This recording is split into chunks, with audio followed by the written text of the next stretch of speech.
Well, I'm Vig Schulman, and I've been living in Cumberland for 17 years now, and myself and a bunch of us, have a collective, a company called Cumberland Village Works, and we are very involved in the arts and culture scenario here.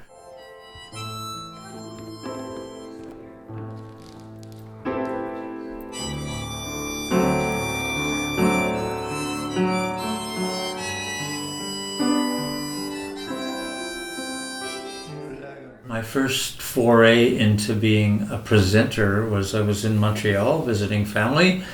Cornwall, Ontario is my place of birth. That's where I went to high school.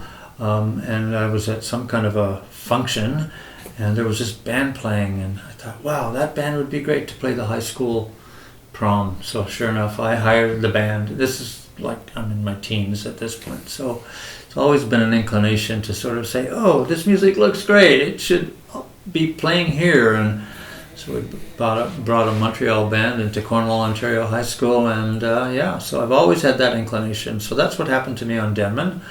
Always have played in some kind of an ensemble, so put a band together, and next thing I know, I was involved in community events.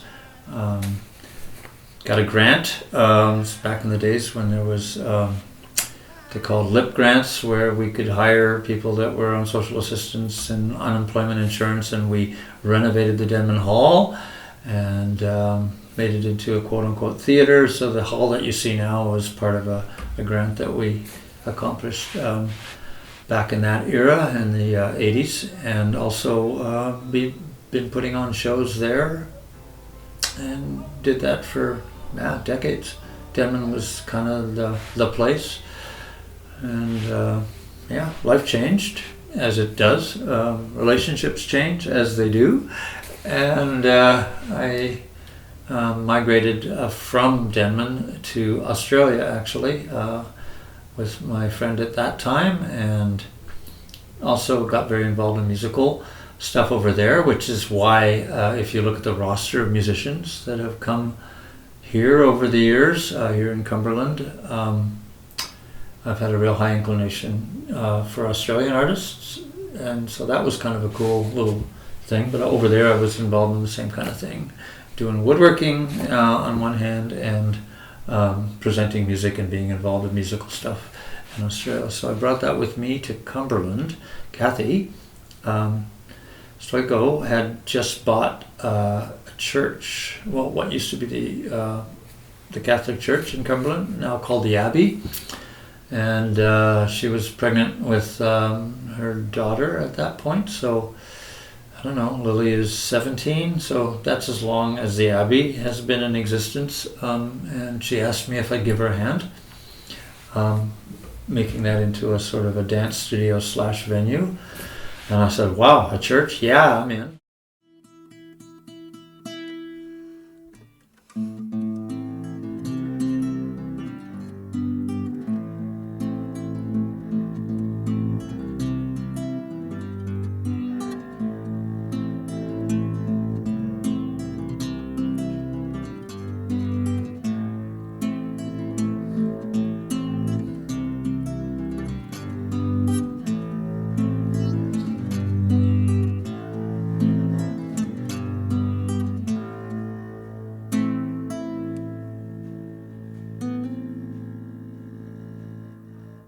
And so, that began the Cumberland thing. And it was amazing. Some of the most amazing things happened in that little venue space. We had just such amazing small shows there. Like, capacity was, I think, 90, and that was pushing it admittedly, but we just had the best time. And the manager of the Waverley, which is right next door, as you know, noticed that there was more people on a Friday night at the Abbey than there was in the Waverley. So Karen, the manager of the Wave, talked to the owner, Harvey, at that point, said, hey, we should talk to that guy. So they did, and they asked me if I'd come in and start presenting entertainment in the Waverley. And so I did. Now the rest is history. I definitely feel like it was a major change into making music presentation and promotions as the focus, and that's all I've really done in Cumberland. Like I now owning this house, I have a small woodworking studio, but before that I was primarily building furniture, primarily doing wood things, fancy doors. It was Denman, Hornby, all those places, and it was great. I mean, loved doing it, but this felt like it was, you know, a kind of a really vibrant community for culture and arts.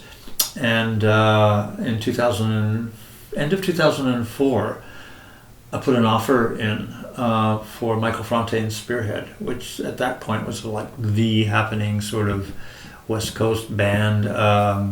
Bunch of really incredible music was coming out from them at that point, and a lot of us were big fans. And somehow or other, the agent decided that, oh yeah, we can do this. So I just kind of just about, you know, peed myself when I found out that they were going to actually send the band up here.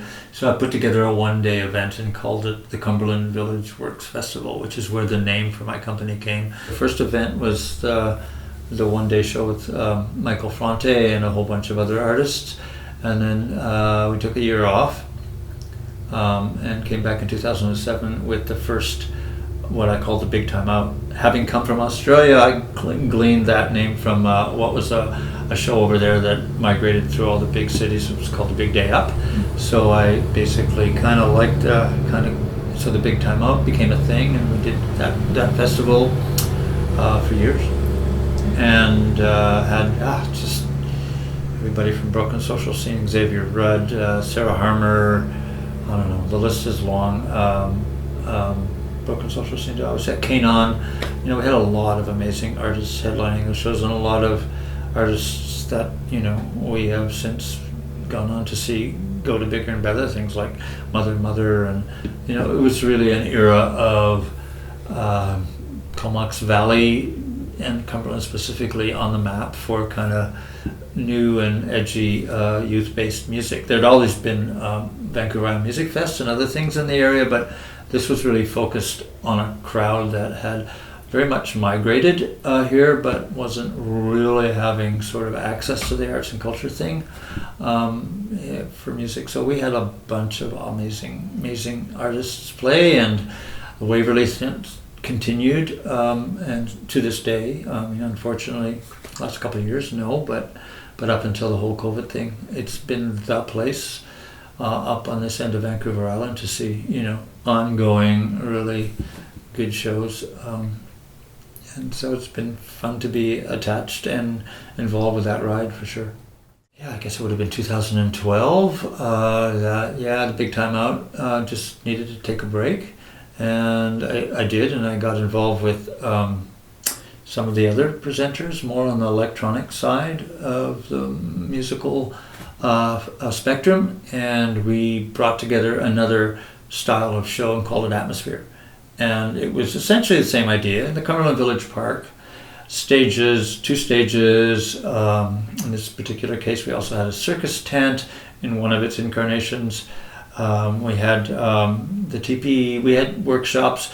This was more based on events that I had experienced either in Australia, and electronic crew, including Ben, who's now my festival partner, had brought in from more of the like Base Coast, where there's lots of art and workshops. So this was more of that, kind of like more of an immersive art event as well as music.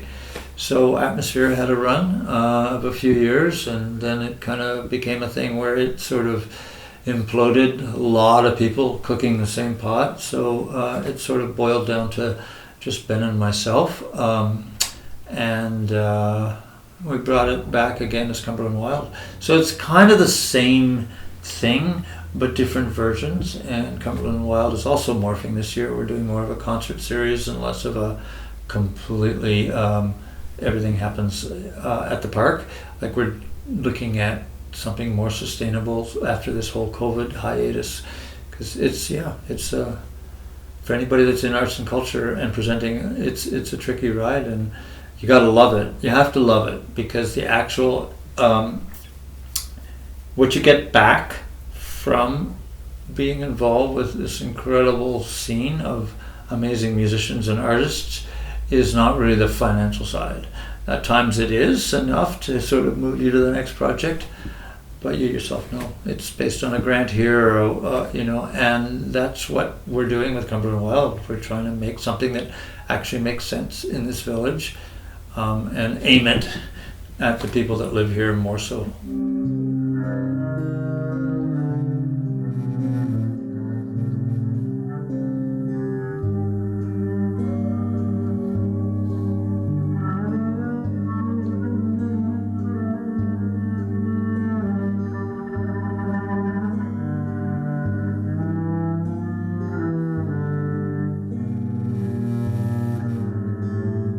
I feel like the church, the venue there, is become a pet project of mine. I want to see lights, sound, potential, navigating green room spaces, screens, and have an ongoing venue space that's not associated with a bar, but also allows a certain level of sophistication and production quality to exist right here in Cumberland. And that's an exciting new project that's just kind of come on board in the last couple of years with me. So I'm excited about that for sure.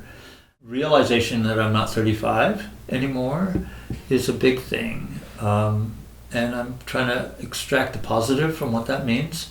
And it's kind of the engaging of the creatives and the people that are interested in supporting the creativity that lives here, in a positive way of saying, okay, I've learned this, these are the connections, here are the things that I know, these are the ways in which I would sort of make this happen.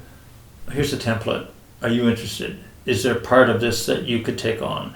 And I'm kind of reaching out, I feel, in an ongoing way, weekly, monthly, to make myself, obsolete's the wrong word, redundant's the wrong word, but I think you know what I mean. Like if I wasn't here, at least the things that I feel I have learned about this area and the people that are interconnected to make things happen. So I feel like that's the next phase for me personally in the role that I have. If I've been untrue,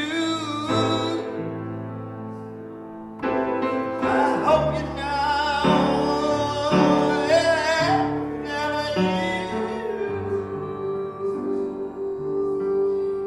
oh, like a worm.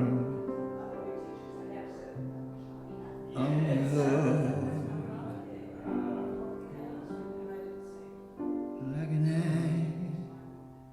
old-fashioned book,